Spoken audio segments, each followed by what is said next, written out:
Alors, bonsoir, chers amis traders, chers amis investisseurs. Merci encore de suivre cette intervention. Mon nom, c'est François Ablé. Donc, on a l'habitude de se voir sur TradingView, bien sûr, d'autres plateformes, d'autres réseaux sociaux, notamment sur Twitter. Alors, vous me connaissez dans mon style. Je n'ai pas l'habitude d'annoncer donc que je fais des lives parce que, bon, c'est juste des petites interventions. Donc, vous pouvez regarder après cette vidéo aussi si le thème vous intéresse. Je fais cette petite intervention dans le cadre, donc, c'est pour recadrer, donc c'est dans un recadrage concernant ce qu'on a l'habitude qu'on continue malheureusement de voir sur les réseaux sociaux et puis sur justement les différents réflexes que la plupart des traders indépendants ou traders particuliers continuent malheureusement de faire.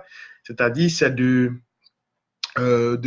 toujours continuer à apprendre par cœur ou à bosser avec acharnement des configurations techniques, notamment du type chartiste ou bien des configurations techniques sur les formations de bougies, d'accord? Donc, ce sont des choses par lesquelles nous sommes tous passés, hein, moi y compris. Ça fait très longtemps que je suis sur les marchés financiers, donc je suis aussi passé par ce stade. Mais quand vous avez la possibilité d'aller à un certain niveau, que vous arrivez, vous allez pour vous dépasser donc le stade que vous avez eu auparavant, vous allez remarquer que ces différents réflexes avec lesquels les gens ont l'habitude de travailler ne sont pas nécessaires et d'ailleurs même ça va contribuer à vous faire du mal sur les marchés financiers. Mais malheureusement, on voit que on continue de voir, on constate que la plupart des traders indépendants et particuliers toujours sont dans cette logique-là de chercher à repérer des configurations techniques ou des figures chartistes au lieu de comprendre le mouvement du prix, de comprendre leur actif et de comprendre l'environnement dans lequel ils tradent ou qu'ils passent des ordres pour pouvoir gagner sur le long terme. Okay? Donc, c'est dans cette mesure-là que je fais donc cette sortie.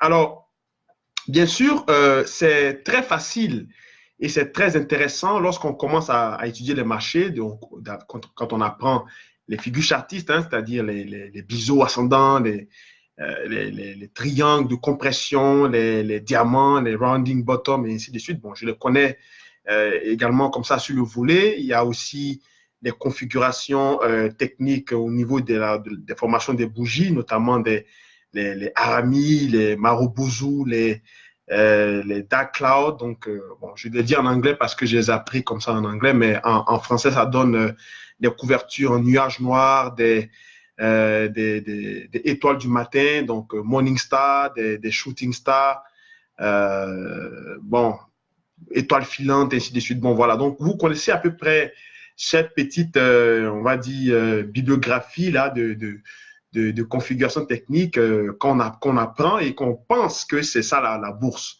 Eh bien, malheureusement, je vais faire l'oiseau de mauvais augure, voilà.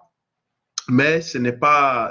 Si vous voulez vraiment progresser sur les marchés financiers, si vous voulez continuer à devenir, à être des traders rentables, ce n'est pas avec ce genre de choses que vous allez pouvoir progresser, d'accord?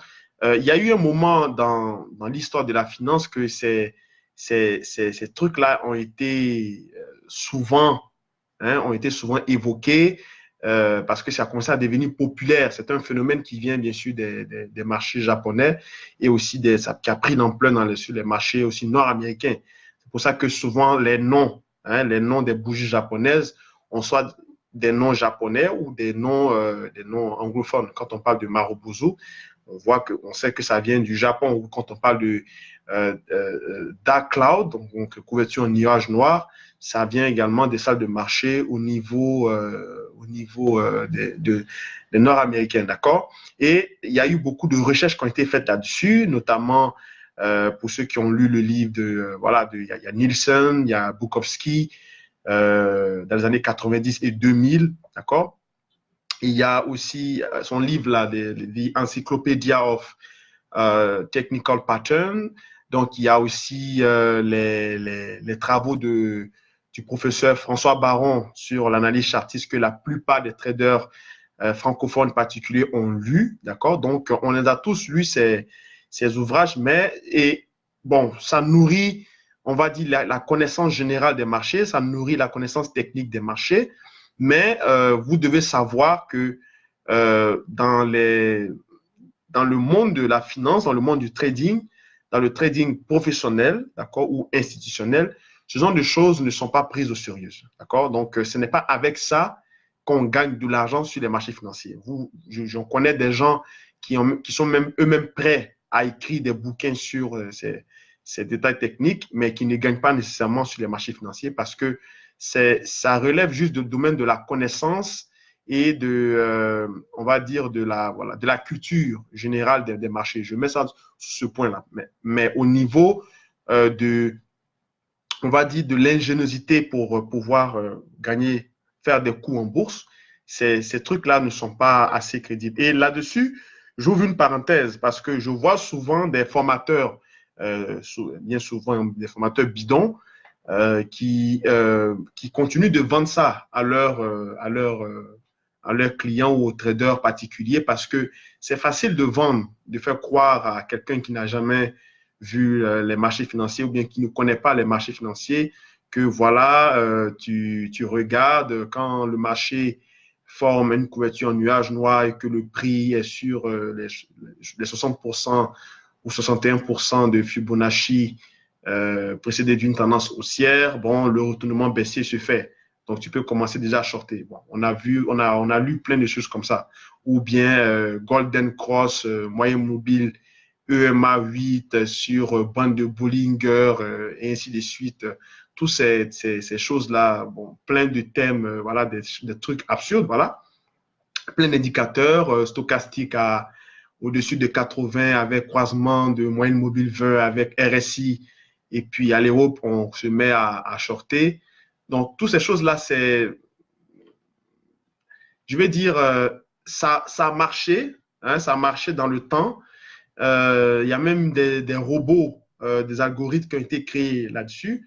Mais vous devez savoir que les données ont changé, d'accord? Et le trading a beaucoup évolué, surtout du fait qu'il y a beaucoup ça a été démocratisé à cause des technologies d'information, notamment les réseaux sociaux ou l'avènement de l'Internet. Ça a permis de démocratiser, d'ouvrir les horizons des marchés financiers à un grand public. Parce qu'avant, ceux qui gagnaient sur les marchés financiers, c'était bien sûr des particuliers, mais des gens initiés.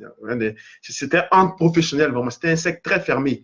Il fallait pratiquement être parrainé, on dirait des sectes privés, là, où il faut quasiment être parrainé pour pouvoir rentrer dans des clubs de traders ou bien d'investisseurs pour pouvoir gagner sur les marchés financiers. D'accord? Donc, du coup, ça fait que les marchés, on dirait, étaient plus propres. Hein? Les marchés étaient plus propres. La lecture était plus propre parce que c'était tradé uniquement par des professionnels des marchés. Mais depuis les années 2000, quand on a eu l'explosion de la bulle Internet, on a vu que les marchés financiers ont été vraiment démocratisés et ouverts à un grand public. Et donc, du coup, ça a permis à ce petit groupe d'initiés de chercher à piéger la grande masse parce que les gens ne connaissent pas comment est-ce que les prix fonctionnent, puisqu'ils n'ont pas appris à raisonner, à avoir le raisonnement d'un commerçant typique. Hein. Quand on parle de trader, souvent les gens s'émeutent en disant « Ouais, trader, c'est un nom qui allume », mais quand on y prend garde et qu'on réfléchit, on voit que trader, c'est simplement commerçant. Donc, il faut raisonner en tant qu'un commerçant. Comme un commerçant raisonnerait lorsqu'il achète et vend des produits ou lorsqu'il veut se débarrasser des produits. C'est la même chose sur les marchés. Il n'y a pas de différence entre le commerçant qui est assis dans une boutique, dans un marché particulier, et puis celui qui passe des ordres en bourse. C'est le même raisonnement, d'accord? C'est pas parce qu'on est en bourse que forcément on doit penser en termes de croisement des moyennes mobiles et puis resserrement des bandes de Bollinger avec stochastique au-delà de 80% pour pouvoir travailler en bourse. Non, c'est le prix qui nous intéresse. On traite le prix, on ne traite pas les indicateurs. J'ai déjà fait beaucoup d'interventions là-dessus dans le passé. Donc, il faudrait vous méfier. Vous qui commencez à apprendre les marchés financiers, qui commencez à rentrer, à vous intéresser aux marchés financiers, il faudrait éviter les vidéos YouTube. Hein. Les vidéos YouTube, c'est vrai, c'est là pour l'animation, c'est là pour vous aider à, on va dire, peut-être, et encore une fois de plus, je suis prudent parce que lorsque je dis ça, parce que des fois, les gens utilisent des thèmes et ils ne savent même pas qu'est-ce que ça veut dire. Hein. Il y a des gens qui confondent les notions de stock et les notions de flux. Hein. Ils parlent de stock lorsqu'ils s'adressent, ils parlent sur des marchés, par exemple, des actifs comme le Forex. D'accord? Sur le Forex, il n'y a pas de stock. Hein. On parle de flux sur le Forex parce que c'est des mouvements de monnaie, donc des transferts de devises, de transferts de capitaux d'un portefeuille à un autre. Quand on parle de stock, on parle bien sûr des actions, donc, parce qu'on parle de volume, donc c'est des quantités d'actions échangées et vendues, notamment sur les contrats à terme, donc les contrats futurs et les options. On ne peut pas parler de flux sur si des actifs comme les actifs comme les matières premières ou bien les bons du trésor. Bref, donc il y a vraiment un verbe qui est consacré à un certain type d'actifs et c'est ça qui permet de raisonner comme un professionnel. D'accord? Il y a des gens qui parlent beaucoup de hedging, mais ils ne savent pas c'est quoi le hedging. Le hedging, ce n'est pas d'acheter et vendre en même temps. C'est faux. Ça, c'est une croyance que malheureusement, ça a été entretenu sur les réseaux sociaux et tout ça. Quand on parle de hedging, ça vient du mot hedge, qui est couvrir. Quand on se couvre, ça veut dire qu'on est, par exemple, on veut atténuer un risque, d'accord? Un risque, on veut atténuer une surexposition. Donc, en général, on utilise des actifs qui sont souvent soit décorrélés, d'accord? Décorrélés ou bien corrélés inversement, d'accord? Donc, si j'achète, par exemple, l'euro-dollar et que je vois que l'euro-dollar part contre moi, je peux aller me couvrir avec l'or, d'accord? Parce que l'or et l'euro-dollar sont corrélés, d'accord? Ou bien vice-versa, il y a beaucoup d'actifs qui sont corrélés. Donc, du coup, il y a des... Et je n'achète pas le même actif si j'achetais, par exemple, un contrat à terme sur l'euro-dollar, un futur, je n'achète pas un futur sur l'or, j'achète une option sur l'or. D'accord? Donc, c'est pour pouvoir atténuer donc, le risque d'exposition. Vous comprenez? Donc, toutes ces notions-là qui ne sont pas maîtrisées, mais les gens le vulgarisent parce qu'ils veulent impressionner, ils veulent appâter, impressionner le grand public. Et c'est d'ailleurs la raison pour laquelle, quand je suis arrivé sur les réseaux sociaux avec GSTA, j'ai voulu donc servir de contrepoids et de bien montrer les choses aux traders indépendants et puis à expliquer, à démocratiser de façon très claire comment est-ce qu'on doit raisonner sur les marchés plutôt que de se concentrer sur des double bottom, des épaules tête-épaule. Hein. Quand on commence à connaître ces genres de choses, on voit que des épaules tête-épaule partout sur les marchés financiers. Et donc, du coup, ça pousse les gens à faire du n'importe quoi. D'accord? Donc, faites attention à ces gens-là, formateurs véreux, qui passent le temps à vous polluer l'esprit, à vous publier plein de graphiques avec plein de patterns et des trucs machin chouette là pour pouvoir vous impressionner. Ce n'est pas ça la finance des marchés, ce n'est pas ça le trading. Le trading, c'est vraiment le raisonnement, c'est-à-dire le rôle d'un trader, c'est de minimiser vos pertes le maximum parce qu'en tant que trader, votre premier job, c'est de chercher à savoir combien est-ce que vous allez perdre si vous investissez. D'accord? Donc, c'est de réduire, voire éliminer maximum vos pertes ou vos coûts potentiels afin de maximiser vos profits. D'accord? C'est le rôle typique d'un trader. Le reste, tout ce qui est configuration technique, ça, on appelle ça, c'est une vue de l'esprit. D'accord? Ça marche parce que il y a des gens comme vous sur les marchés financiers qui détectent aussi ce genre de choses, qui s'intéressent à ce genre de choses. Et puis, bon, il y a un phénomène d'auto-réalisation qui arrive et les marchés donc suivent justement les cours. Il y a eu des travaux qui ont été faits par le professeur, tout à l'heure j'ai dit son nom, François Baron, sur une observation à peu près de 54 000 configurations techniques. Donc, ça lui a pris à peu près 7 à 8 ans pour faire cette observation et d'estimer des probabilités, hein, des probabilités de réalisation. C'est-à-dire, par exemple, un biseau ascendant a combien de chances de sortir par le haut, d'accord? Combien de probabilités? Parce qu'on sait qu'il va sortir par le haut, mais si on répète l'événement plusieurs fois, donc si on aperçoit plusieurs fois ce biseau ascendant sur différentes paires, par le principe de ce qu'on appelle en statistique le processus Monte-Carlo ou bien la loi de Bernoulli, d'accord? Donc, on répète l'événement plusieurs fois pour voir à peu près à quelle probabilité l'événement est susceptible de se produire, d'accord?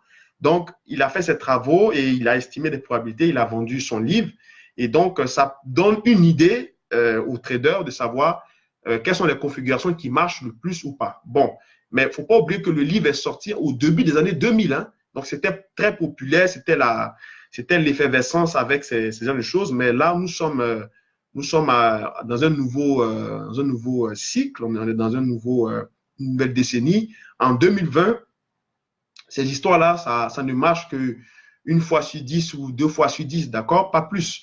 Ce qui est le plus important, ce qui va vous faire gagner sur les marchés financiers à long terme, c'est vraiment de comprendre, d'accord? De comprendre le raisonnement des prix, de comprendre votre actif, de connaître le profil de votre actif, de connaître donc l'environnement dans lequel votre actif évolue. Donc, c'est ce que je faisais avec GSTA, donc avec l'analyse fondamentale, la macro, la géopolitique, comment l'implémenter dans votre style de trading pour vraiment décrypter les différentes informations qui passent devant vous. Et cela, je vous dis que les prix sont directement liés, sont intimement liés avec la macroéconomie. C'est pour ça qu'on dit souvent que l'analyse technique est indissociable de l'analyse fondamentale. On ne peut pas les opposer, les deux. Ils sont entièrement liés. D'accord?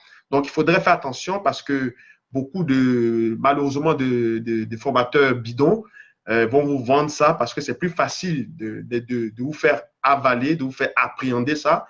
Hein, Golden Cross, croisement MMA 20, EMA 8 sur ratio de Fibonacci de 50%, Butterfly, je sais pas moi, croisement stochastique, croisement moyenne mobile 20 et autres, RSI, tout ça, c'est des, hein, il faut arrêter avec ça, d'accord? C'est nul, en fait. Hein? C'est nul, ce n'est pas du trading, ce sont des fantasmes, d'accord, que les gens entretiennent dans leur cerveau. Ce sont des vues de l'esprit. Et une fois au passage, ça va marcher. Vous allez penser que ça y est, vous avez trouvé le Graal, alors que le jour que vous allez décider de miser gros, c'est ce jour-là que vous allez vous rendre compte que effectivement, ce n'est rien de bon, d'accord?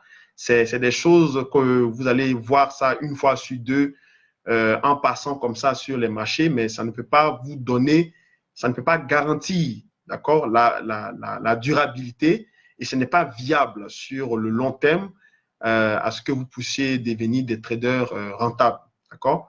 Il faudrait vous concentrer à apprendre l'évolution des prix.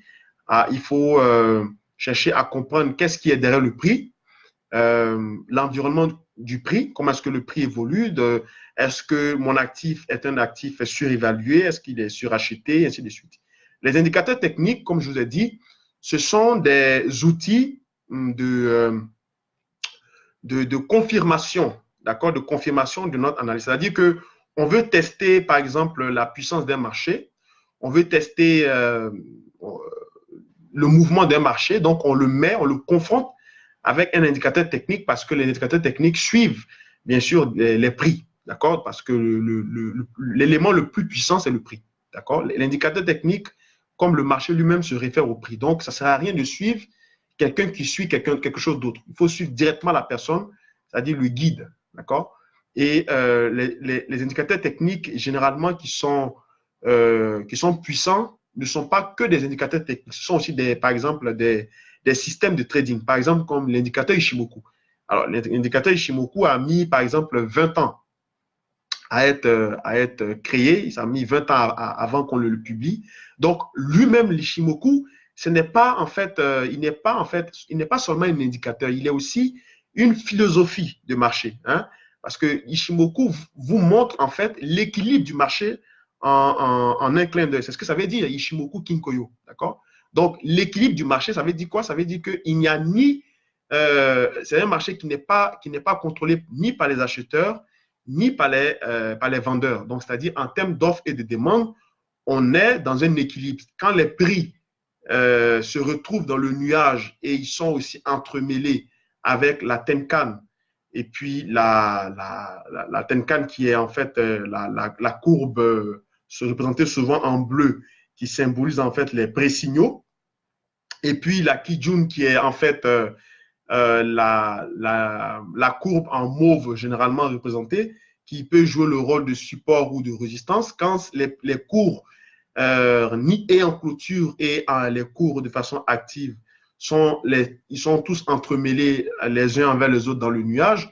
On parle donc d'équilibre du marché. Donc, vous allez voir qu'au milieu de cet entremêlement-là, il y a un prix qui sort, c'est le prix d'équilibre. Vous comprenez? Donc, d'un coup d'œil, Ishimoku vous donne cette information. Et quand un marché est en tendance, donc ça veut dire qu'il est en déséquilibre, d'accord? Ça peut être en tendance acheteuse ou en tendance vendeuse, d'accord? Donc, ces genres d'indicateurs vous donnent en fait un système de trading et ce n'est pas juste un indicateur que vous allez juxtaposer avec un autre pour penser avoir en fait des coups ou des patterns bien particuliers qui marchent uniquement sur le Forex comme on voit souvent EMA 8, Golden Cross sur le Forex, c'est faux. Hein? Il n'y a pas un pattern particulier qui marche sur le Forex. Ça, ce sont des vues de l'esprit. Ce sont des gens qui n'ont rien compris à la finance des marchés, qui pensent vendre ça parce que c'est plus facile de montrer ça à quelqu'un qui ne connaît pas les marchés financiers, qui va s'apparenter à ça. Et du coup, il y a un cas ou deux cas qui vont marcher sur 10 cas et il va penser qu'il est en train de gagner sur les marchés, mais il va voir qu'au fur et à mesure qu'il va avancer, il va se faire avoir. D'accord? Il faut plutôt comprendre la notion des prix. Pourquoi est-ce qu'un prix évolue dans des phases de marché bien précises? C'est quoi le profil du marché? Ce sont des notions que j'explique à l'époque lorsque j'étais formateur. L'environnement du prix, les informations que vous lisez, comment les décrypter et les mettre, les insérer dans les cours, parce qu'ils sont tous dissuadés. Et c'est ça qui va vous permettre de réussir à long terme sur les marchés financiers, parce que vous allez raisonner comme un professionnel. En salle de marché, quand vous regardez les graphiques, ils sont tous nus. D'accord? Ils ne sont pas habillés. Parce qu'on cherche justement à étudier la puissance des prix, donc derrière les cours que nous voyons. On n'a pas besoin de juste apposer plein d'indicateurs afin de se mélanger, donc d'avoir des signaux contradictoires. Okay? Donc, je vais m'arrêter là pour aujourd'hui. C'était un petit recadrage pour vous dire que si vous voulez vraiment gagner sur les marchés financiers, il faudrait vraiment vous habituer à lire le marché de façon directe, d'accord?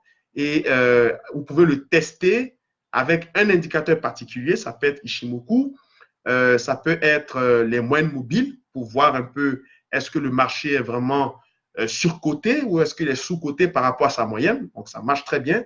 Des moyennes mobiles comme les moyennes mobiles que même les analyses de Bloomberg utilisent, comme les moyennes mobiles de 250 périodes, d'accord, en daily.